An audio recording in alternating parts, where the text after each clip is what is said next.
We're here on Vancouver's downtown east side, which is literally ground zero for the opioid crisis. Joining me today is the manager of the Overdose Prevention Society, Trey Helton. Trey, can you tell me about how you're feeling about the federal government decriminalizing drugs in BC?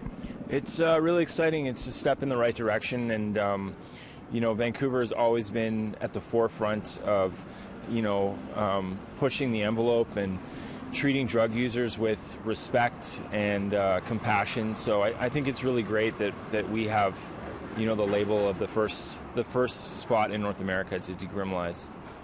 Trey, what else can be done besides decriminalizing hard drugs? What else can be done to prevent so many overdoses that are happening? Well, obviously safe supply, but that's a far way away. I think right now VCH is providing drug testing on the spectrometer regularly. There could be more testing done, I believe.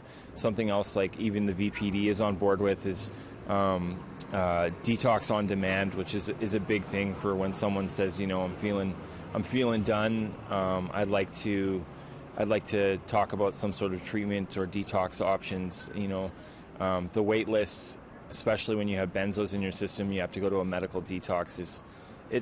It's not great. So there are definitely some things that could be done.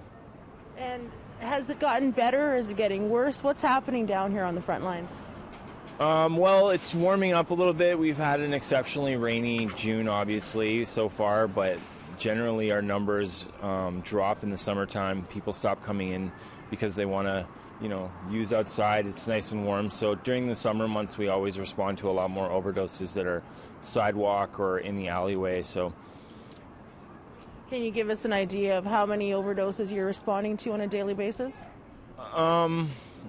It depends on the supply chain and it depends on the week, right? If it's check week, we'll be doing minimum 3 a day. In between check weeks, like this last one was a 5-week wait on the check, so people were exceptionally miserable and grumpy, and then check week happened and everyone's tolerance had lowered.